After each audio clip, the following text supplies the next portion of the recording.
Ngapura ya nduk. Aku wis gawe uripmu nelongso. Aku durung iso gawe ikatan gede karo lelembut kayak Ucul.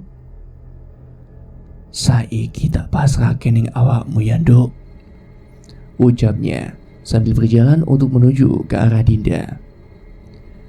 Kini ia duduk di pinggiran kasur. Dinda tidak menjawab ucapan Sukmaji. Matanya masih terus terpancang ke arah sosok yang menurutnya begitu rupawan. Lelakon nglebur Sukmamu wis rusak.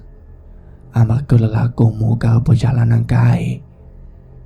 Iki kabeh salahe eyang. Kudune ana sing ngawasi awakmu. Kembali Sukmaji berkata. Wajahnya terlihat sendu, penuh dengan kesedihan. Dinda tidak paham dengan apa yang diucapkan oleh kakaknya. Bahkan rasanya dia malah tidak bisa mengucapkan apapun. Hanya terus menatap Sukmaji yang tengah duduk di samping ranjang miliknya.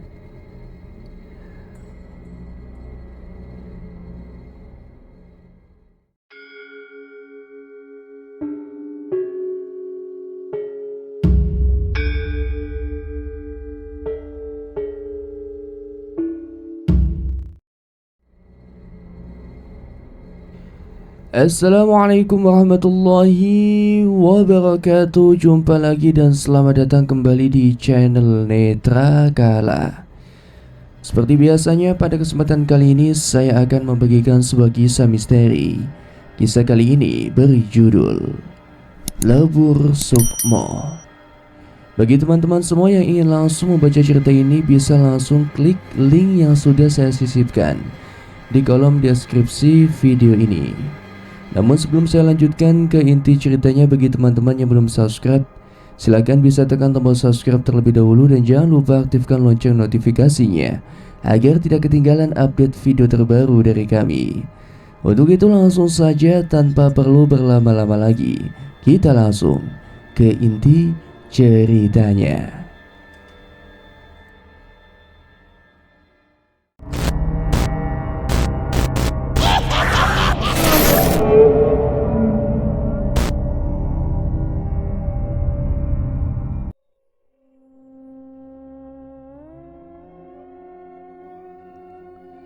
Setelah masuk ke dalam kamar, Dinda langsung saja duduk di kursi. Jendela kamarnya ia buka lebar-lebar.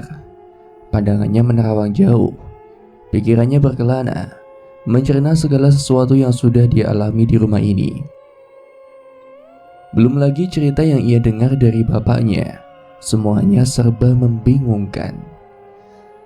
Bisa saja Dinda tidak menggubris itu semua dan segera kembali ke kota.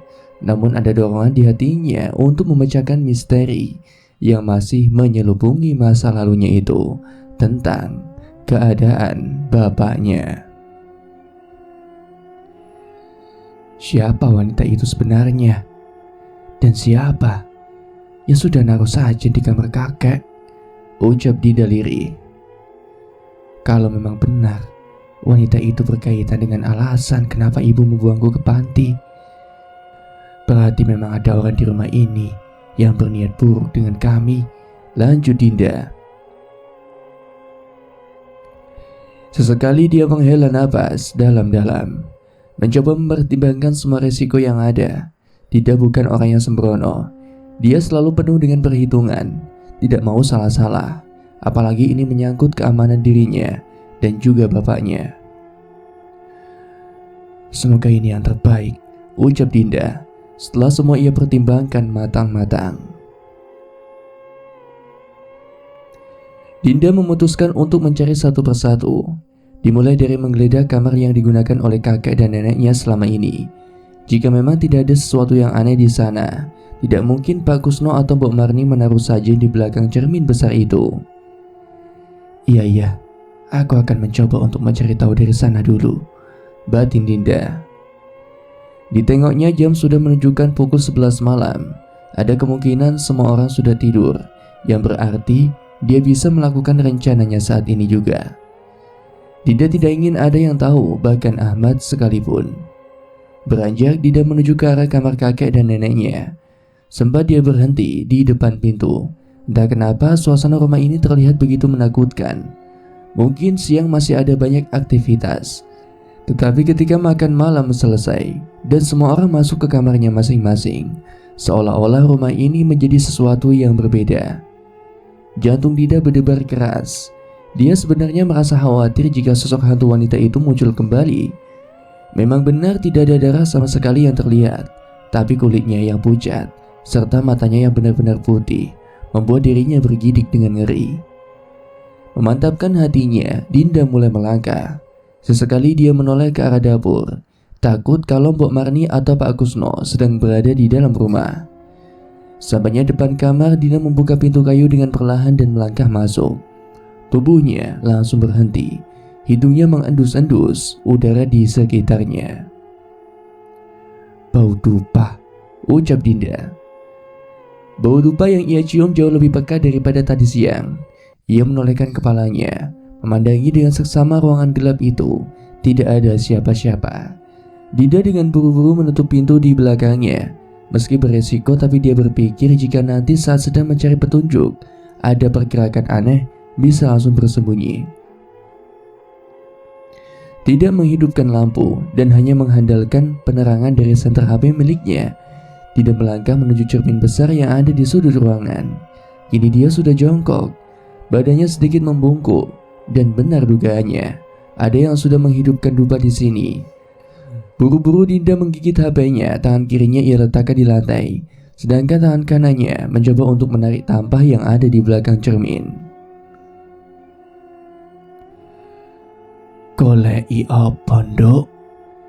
Terdengar suara serak lirih perempuan dari belakang Dinda. Kaget, sontak Dinda langsung saja berputar. HP-nya terlepas dari gigitannya dan jatuh ke lantai. Dinda gentar, jantungnya berdebar dengan keras sekali, bibirnya keluh, ketakutannya benar-benar terjadi. Sosok setan wanita itu tengah duduk di pinggiran kasur milik kakek neneknya. Sapa kowe? Tanya Dinda gemetaran. Wanita itu tidak menjawab, kepalanya menunduk, pandangannya terus saja ke arah lantai. Dinda mencoba memejamkan matanya, berharap kalau semua hanya halusinasinya saja. Namun saat membuka matanya justru malah sekarang dia melihat kalau wanita itu tengah berdiri. Spontan Dinda langsung meringsut mundur dengan keadaan duduk. Wanita itu mulai bergerak, bahkan berjalan menggunakan kedua kakinya selayaknya manusia. Namun ia melayang, walau tidak menembus benda padat yang ada di sekitarnya, tetap saja Dinda merasa shock berat. Waktu terasa begitu lama. Wanita itu terus saja bergerak hingga dia tiba di depan pintu kamar. Buak! Sekali lagi, Dinda terlonjak.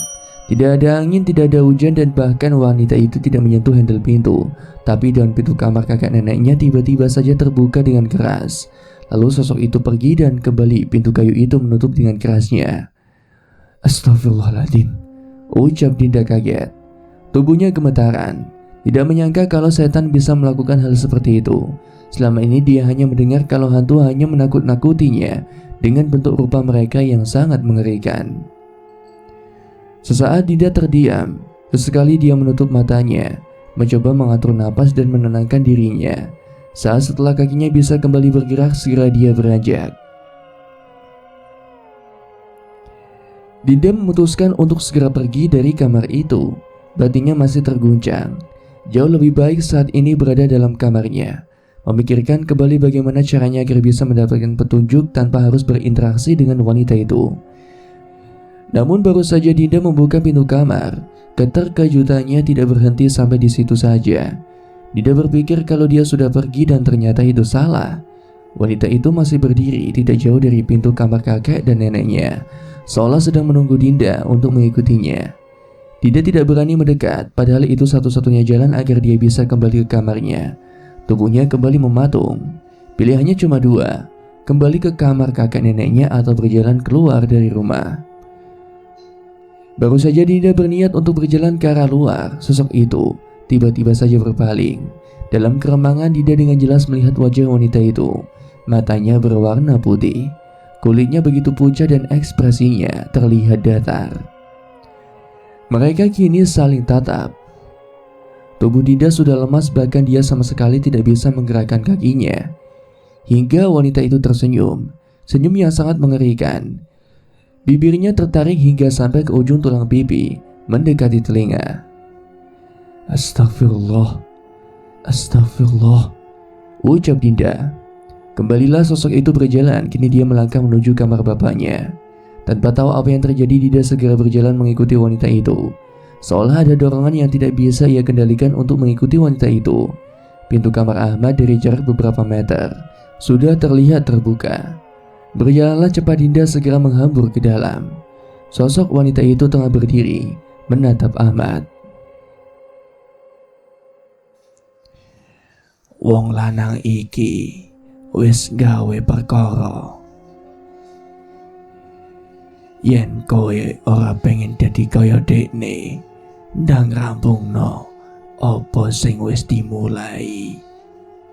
Ucap wanita itu sambil menunjuk ke arah Ahmad. Apa maksudmu? Ucap Dinda panik. Tidak ada jawaban. Sepersekian detik wanita itu kembali menoleh ke arah Dinda.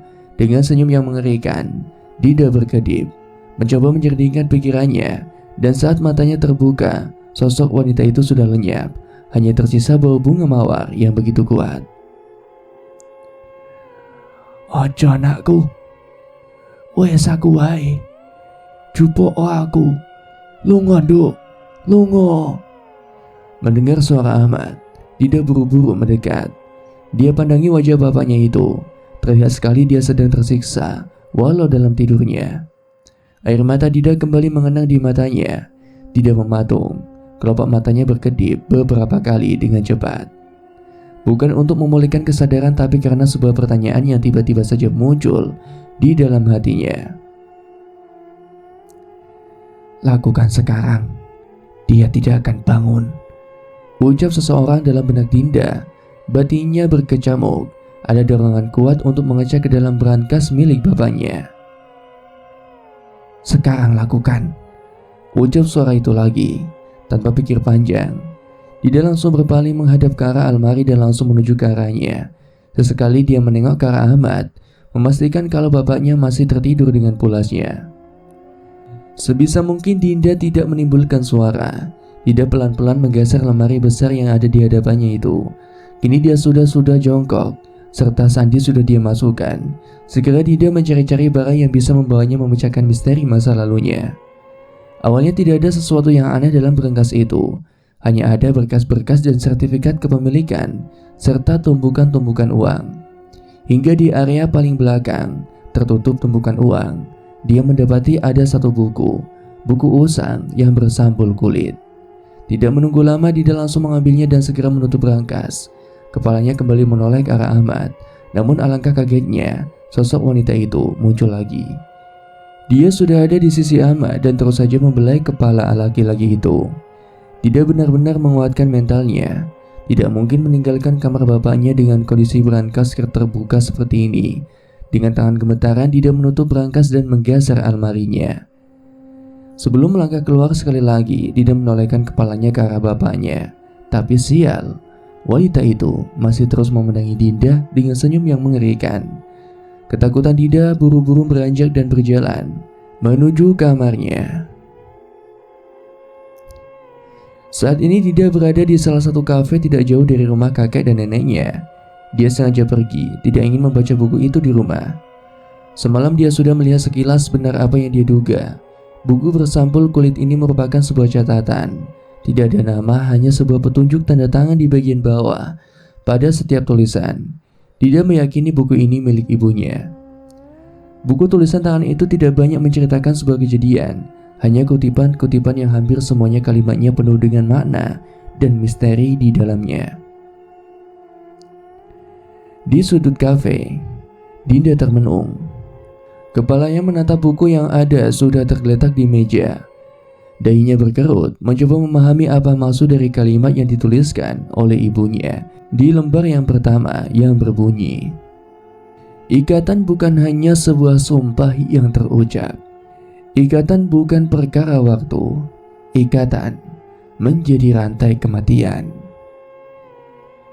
Ikatan menjadi rantai kematian, kutip Dinda. Dia tidak mengerti ikatan seperti apa yang bisa menjadi sebuah rantai kematian. Kembali dia membuka lembar kedua. Lemah mampu wangi. Srengenge tiba ing wayahe surup, kembang mawar sing dadi tandha. Ucap Dinda liri. Lemah, surup, kembang mawar. Apa maksudnya? Masih saja Dinda berpikir. Di balik-balik pun sampai beberapa halaman tulisan-tulisan dalam buku itu hampir semuanya mirip. Tidak ada yang secara pasti bisa dicerna dengan kepala. Hingga pada lembar yang terakhir ada sesuatu yang benar-benar mengganggu pikirannya. Jantungnya berdegup dengan keras, napasnya tiba-tiba saja menjadi berat, seolah dia memahami, mengerti apa yang menjadi inti dari semua tulisan-tulisan sebelumnya. Di halaman itu berbunyi, Sukmo nek wis dikei tandha ora bakal ujul. Lebur Sukmo. Ayah, ucap Dinda yang langsung saja memberesi barang-barang yang ada di meja. Secepat kilat dia buru-buru pulang ke rumah, teringat dengan kejadian yang telah menimpanya. Ayah di mana, Mbok? Saya cek ke kamar kok gak ada, tanya Dinda pada Mbok Marni yang saat itu tengah berada di dapur. Itu Din, lagi sama Pak Hamdan dan Pak Kusno di saung belakang. Ini si Mbok mau mengantarkan minum, ucap Mbok Marni. Tunggu Mbok, setelah ini si Mbok langsung ke kamar Dinda ya. Bilang aja mau ngerokin Dinda, ucap Dinda yang langsung saja menghambur pergi. Keputusannya sudah bulat, ayahnya tahu sesuatu. Dia hanya ingin memastikan jika memang benar semua yang terjadi bukan karena kehendak orang lain, maka selamanya tidak akan pernah selesai. Lingkaran setan akan terus berputar. Tok tok tok. Masuk Mbok, tutup saja pintunya, ucap Dinda saat mengetahui Mbok Marni yang mengetuk pintu kamarnya. Sini Mbok duduk, ada yang ingin Dinda tanyakan ke si Mbok, ujar Dinda sambil menepuk-nepuk kasur dengan tangan kanannya. Kenapa Din? Ada yang bisa Mbok bantu? Kok sepertinya ada yang serius? Ujar Mbok Marni yang kelihatan cemas. Dinda terdiam. Dia sedang memperhitungkan sesuatu. Setelah menutup matanya dan menghela napas dalam-dalam, barulah Dinda berujar. Sekarang tolong Mbok, si Mbok jujurlah sama saya. Apa yang sebenarnya terjadi di rumah ini? Mbok Marni kaget dengan pertanyaan Dinda. Bahkan sekarang wanita tua itu terlihat ketakutan. Kenapa Mbok? Dinda gak akan bilang sama ayah. Sekarang ceritakan saja Mbok apa yang Mbok Marni tahu, desak Dinda. Si Mbok tidak berani menjawab Non. Meski saya tahu sesuatu. Tapi, ucap Mbok Marni. Tapi apa Mbok? Sudah Mbok bilang saja. Saya juga sudah tahu soal sesajen yang ada di kamar kakek, kata Dinda tidak sabar. Dia benar-benar bingung ada apa sebenarnya dengan Mbok Marni. Mbok Marni terlihat kaget dengan ucapan Dinda. Kalau memang Dinda mau tahu sesuatu mengenai rumah ini, biar Pak Kusno saja yang menjelaskan. Tapi saya mohon sama Dinda untuk tidak memberitahu Bapak setelah tahu semuanya, ujar Mbok Marni. Udah saya bilang kan Mbok, kalau saya nggak akan bilang sama ayah, ujar Dinda serius. Dia memang tidak berniat memberitahu bapaknya, terlebih tentang catatan yang ia curi dari berangkas miliknya. Kapan saya bisa bicara dengan Pak Kusno, Mbok? Tanya Dinda saat mendapati Mbok Marni masih terus saja diam. Sebentar Din, ucap Mbok Marni yang beranjak dari kasur dan langsung saja keluar kamar. Entah apa yang sedang dilakukan Mbok Marni, ia tidak tahu. Saat Dinda menunggu, terus saja dia memikirkan berbagai kejadian aneh yang sudah ia terima. Hingga ia mendengar suara ketukan pintu yang membuyarkan lamunannya. Berdua kini Mbok Marni dan Pak Kusno sudah berdiri di depan pintu kamar Dinda. Mengangguk, Dinda memberikan gestur agar mereka berdua masuk ke dalam kamar. Pak Kusno, ucap Dinda. Ya Din, saya sudah tahu. Si Mbok tadi sudah memberitahu saya. Tidak ada yang perlu kamu khawatirkan dengan sesajen di kamar Pak Sumaji, kata Pak Kusno memotong kalimat Dinda. Bukan sajen itu Pak yang saya khawatirkan, tapi wanita yang selama ini mengikuti ayah. Tolong sekarang ceritakan, Pak, apa yang Pak Kusno tahu, ujar Dinda yang sudah mulai tidak sabar. Pak Kusno seperti mempertimbangkan sesuatu. Tatapannya terlihat berbeda. Tatapan tajam yang selama ini belum pernah Dinda lihat sebelumnya. Baik, kalau kamu ingin tahu apa yang sebenarnya terjadi di rumah ini, nanti malam akan saya jelaskan, Din. Tapi maaf, tidak sekarang. Di luar sedang ada Pak Hamdan. Dia tidak boleh ada yang tahu apapun soal masalah ini, ujar Pak Kusno. Tapi Pak, protes Mbok Marni pada suaminya. Sudah Bu, mungkin sudah saatnya anaknya Ajeng itu tahu semua, ujar Pak Kusno yang langsung pergi meninggalkan mereka. Mbok, tanya Dinda mendekati Mbok Marni. Kini ia melihat ada genangan air yang sudah hampir meleleh di mata tuanya. Maaf Din, harusnya Simbo tidak seperti ini. Nanti malam biar Simbo dan Pak Kusno yang menjemputmu ke sini. Jangan keluar malam-malam lagi. Meski berada dalam rumah, tapi ada sesuatu yang berbahaya di sini. Terlebih lagi untuk dirimu, ucap Mbok Marni tersenyum dan langsung beranjak pergi meninggalkan Dinda.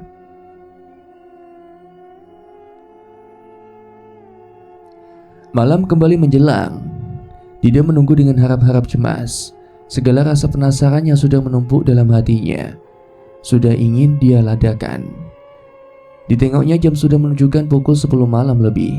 Seharusnya Mbok Marni dan Pak Kusno sebentar lagi akan mengetuk pintu kamarnya. Benar saja, tidak butuh waktu lama lagi.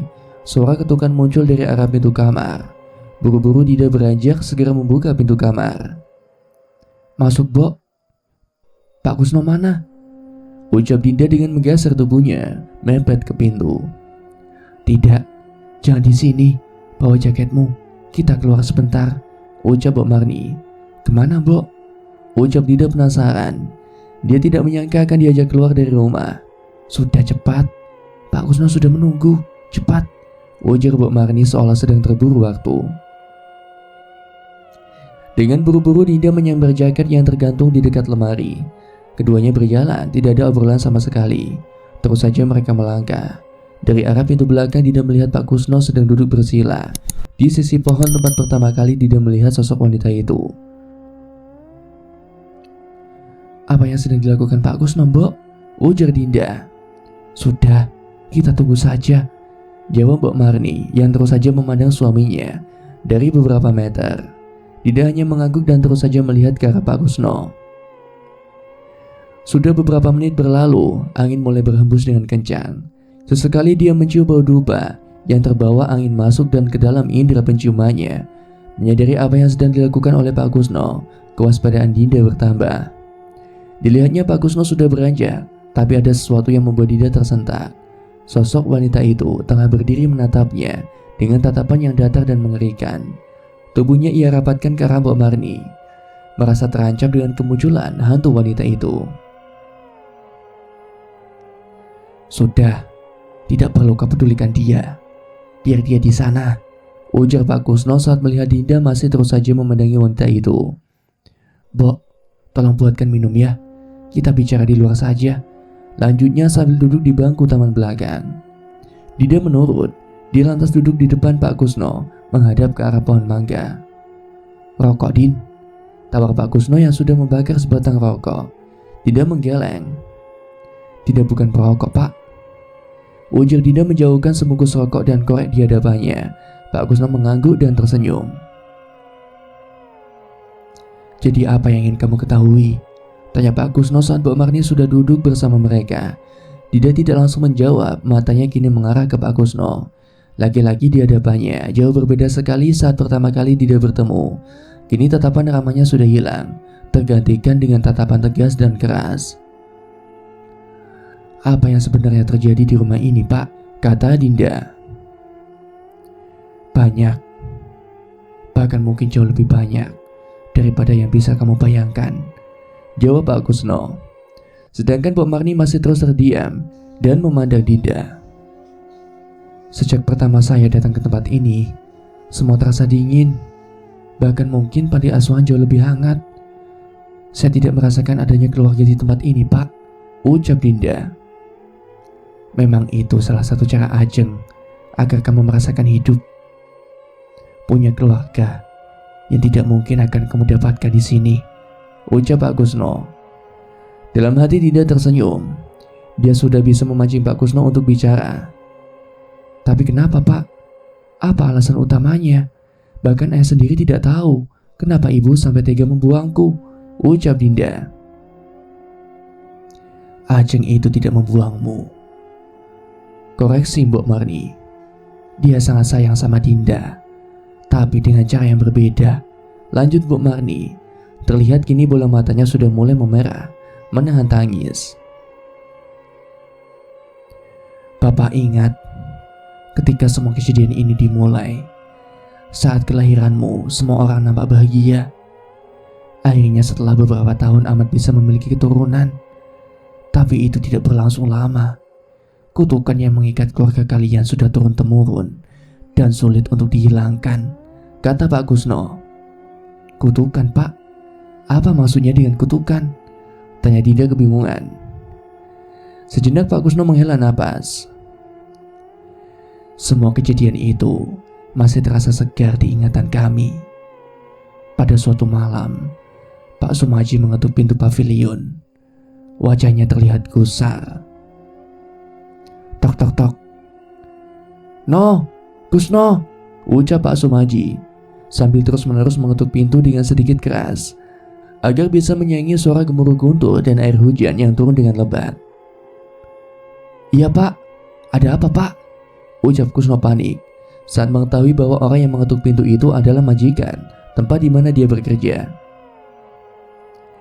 Ada yang ingin aku bicarakan, noh, ucap Sumaji buru-buru. Kusno hanya mengangguk. Dia mengikuti Sukmaji yang sudah duduk di teras depan rumahnya. Keduanya menatap ke arah hujan yang semakin lama semakin deras. Semua sudah kupikirkan matang-matang. Aku membutuhkanmu untuk mengatasi semua masalah yang sudah turun-temurun terjadi di keluargaku ini, ujar Sukmaji. Saya masih belum paham, Pak, ujar Kusno yang kini sudah menatap ke arah Sukmaji. Ikutlah denganku. Besok malam ke Lembah Pati di lereng dua gunung yang berdekatan, kata Sukmaji. Kusno terdiam. Dia tahu tempat itu, tempat di mana orang-orang ingin mencari kekuatan, kejayaan, kekayaan dalam hidupnya. Ajakan yang dilakukan oleh majikannya begitu berat. Maaf, Pak, bukannya saya lancang, tapi saya masih belum mengerti dengan maksud Bapak, ucap Kusno. Sudah puluhan tahun keluarga aku memiliki sebuah ikatan. Ikatan itu adalah ikatan yang mengalir di setiap darah dari keturunan Sukmaji. Aku ingin memutuskan ikatan itu. Aku tidak mau terjerumus seperti apa yang sudah dilakukan oleh semua leluhurku. Aku tidak butuh semua harta dan kejayaan ini. Aku hanya ingin hidup tanpa ada kewajiban untuk memenuhi keinginan makhluk itu, jelas Sukmaji. Kusno diam, berpikir dia masih belum paham dengan arah dan maksud dari majikannya itu. Bagaimana saya bisa bantu, Pak? Saya itu hanya seorang pesuruh yang bekerja di keluarga Bapak, ucap Kusno. Aku tahu kamu punya kemampuan, Kus. Jangan bohong padaku. Sebulan ini aku melakukan tirakat dan selalu wajahmu yang muncul di hadapanku, ujar Sukmaji. Bantulah aku dengan menikahkan anakmu dengan anakku. Bantu aku dengan memutuskan ikatan yang ada di keluargaku. Aku akan menjamin semua kehidupanmu dan anakmu, nyawaku dan istriku yang akan menjadi taruhannya, ujar Kusno sambil beranjak. Pikirkanlah tolong, lanjutnya, dan langsung berjalan pergi. Dinda terdiam. Jadi, ucap Dinda gagap. Iya, ibumu adalah anakku. Ajeng adalah anak perempuanku. Sukmaji meminta hal yang besar dari keluargaku, lanjut Kusno. Dinda masih belum paham, Pak. Ikatan seperti apa yang dimaksudkan? Tanya Dinda. ikatan darah. Ikatan yang dilakukan oleh keluarga Sukmaji dengan memberikan tumbal dari anak laki-laki mereka. Yang jauh lebih mengerikan, tubuh mereka tidak akan mati, hanya sukmanya saja yang diambil oleh tubuhnya.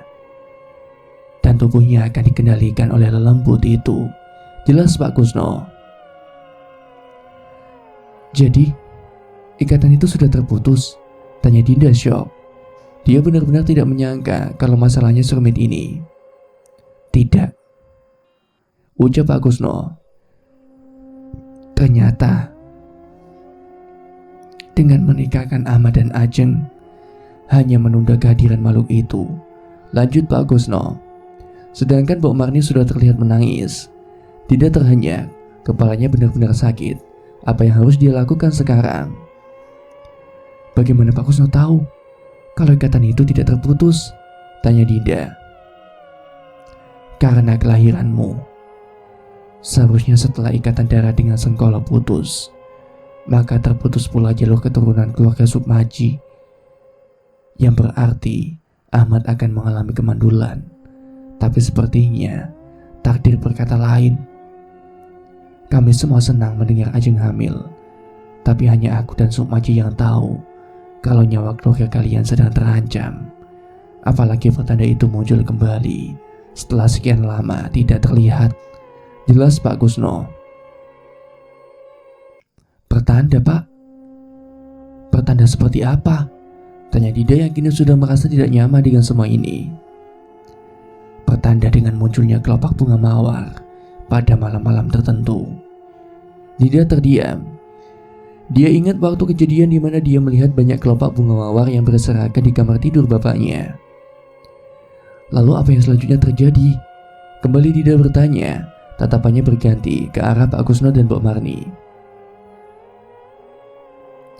Aku dan Sukmaji kembali melakukan tirakat.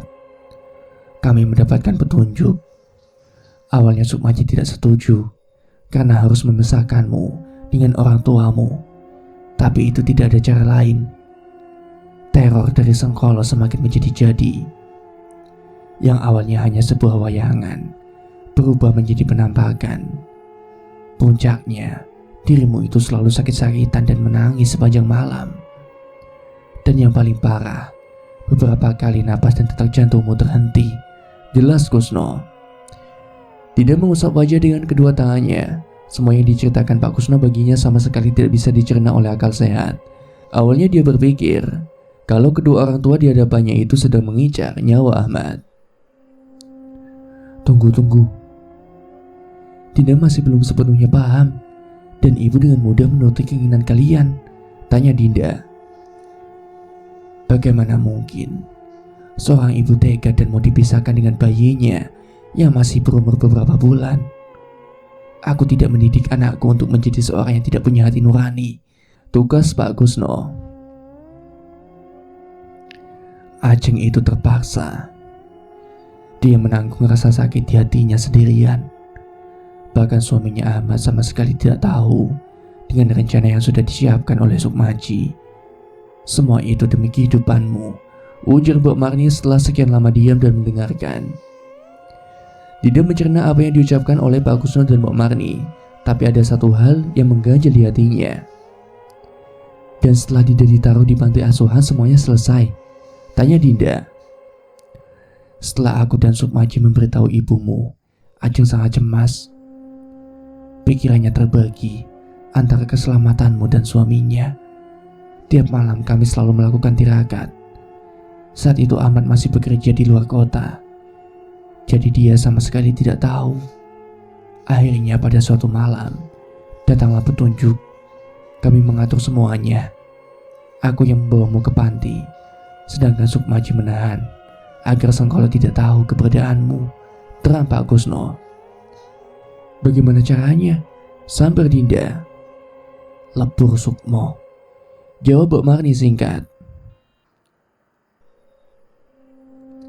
Mata Dinda membulas seketika. Dengan buru-buru dia bangkit. Mbok, temani saya sebentar, Mbok, ucap Dinda yang langsung berjalan ke arah rumah. Mbok Marni yang tidak paham dengan maksud Dinda hanya bisa mengikuti perempuan itu. Kini mereka sudah kembali dari dalam rumah. Yang Mbok Marni tahu, Dinda hanya sebentar dalam kamarnya dan langsung saja menghambur keluar, tidak mengucap sepatah kata apapun. "Pak Kusno, apa tahu tentang ini?" ucap Dinda sambil menarik buku yang dia letakkan di kantung dalam jaketnya. Sejenak Pak Kusno mengamati benda apa yang sedang ditaruh oleh Dinda di meja. Hingga saat dia melihat sampul buku yang sudah usang, matanya membulat. Bahkan Mbok Marni juga terlihat gusar. "Dari mana kamu mendapatkan benda ini?" tanya Pak Kusno keheranan. "Di tempat ayah." Sengaja Dinda mencari-cari petunjuk soal apa yang terjadi di rumah ini.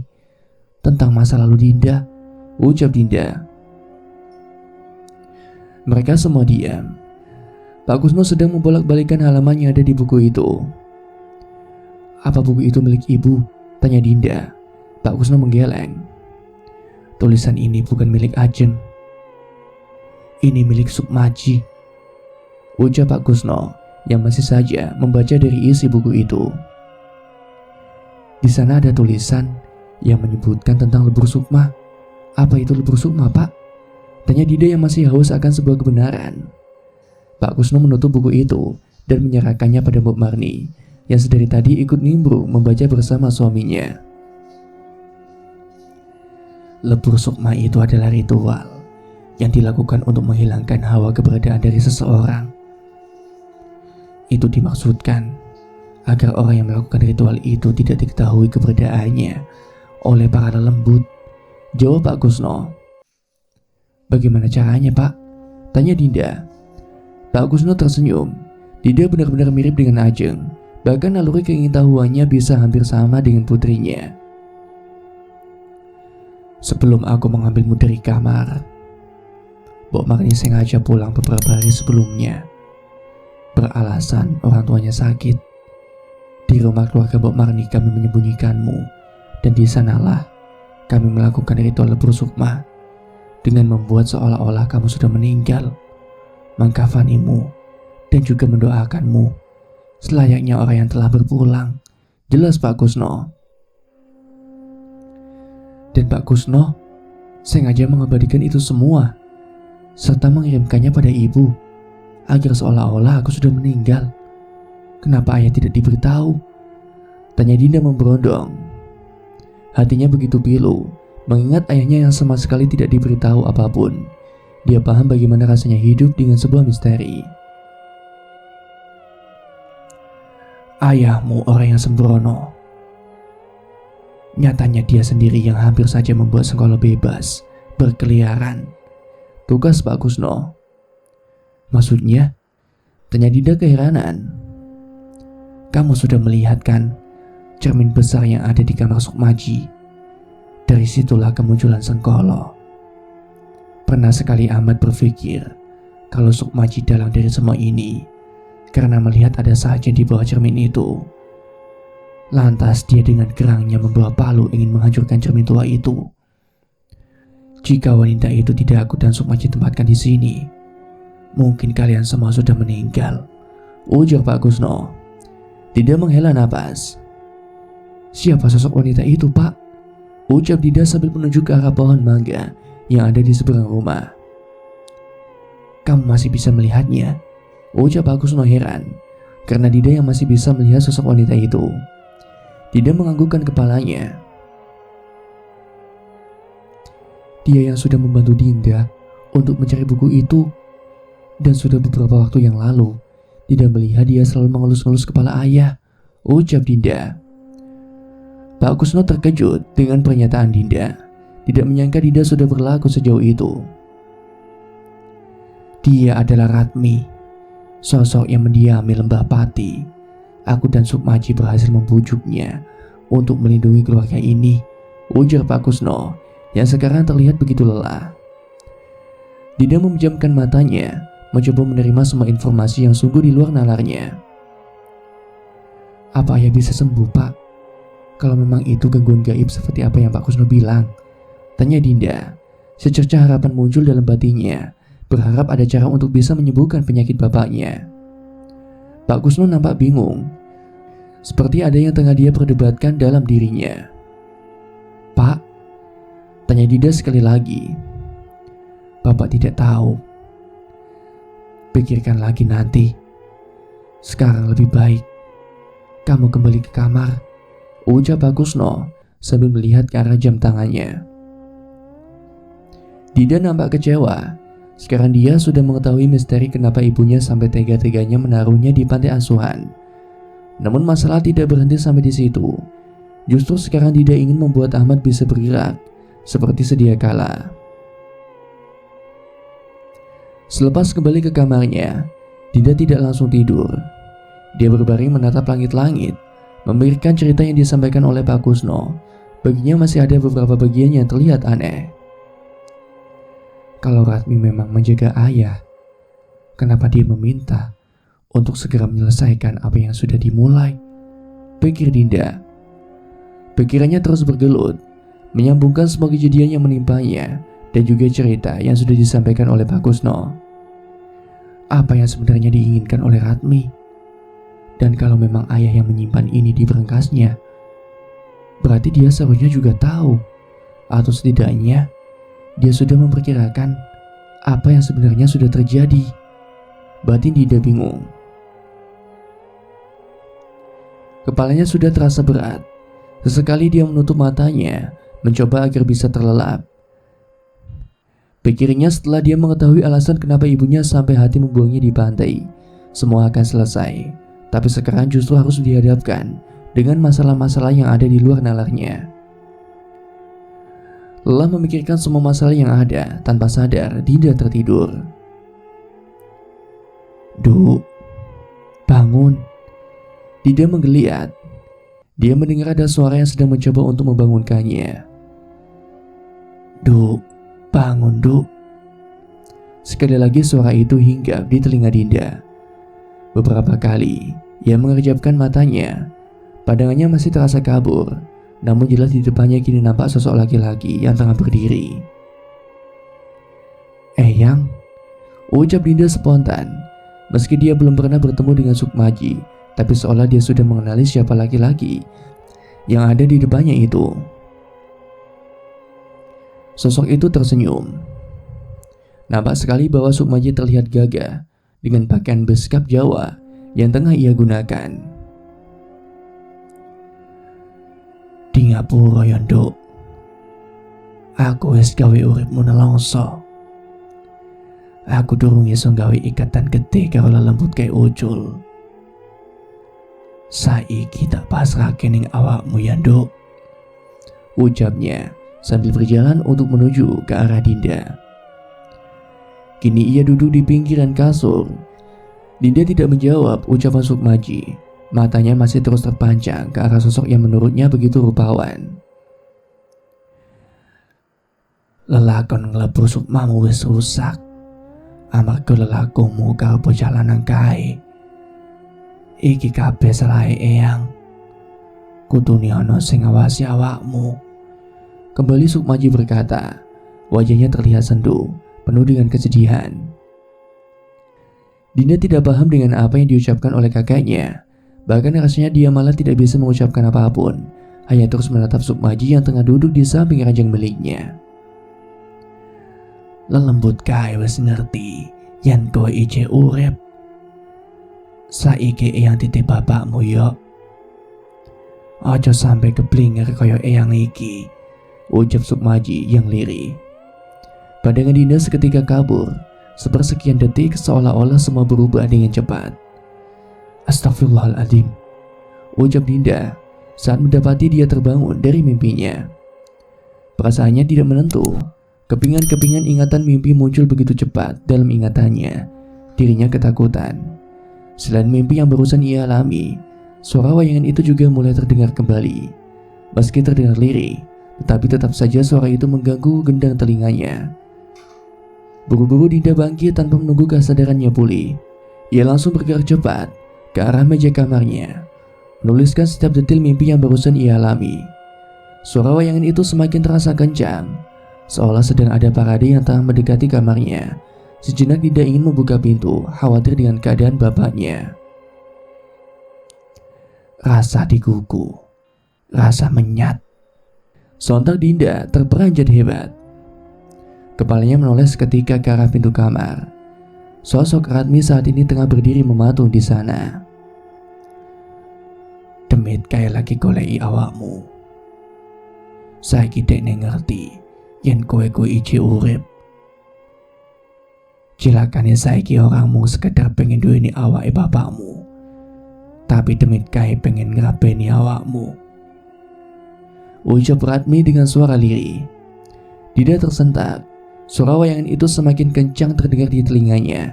Dia takut dengan sosok Ratmi, tapi dia tidak percaya dengan ucapan wanita itu.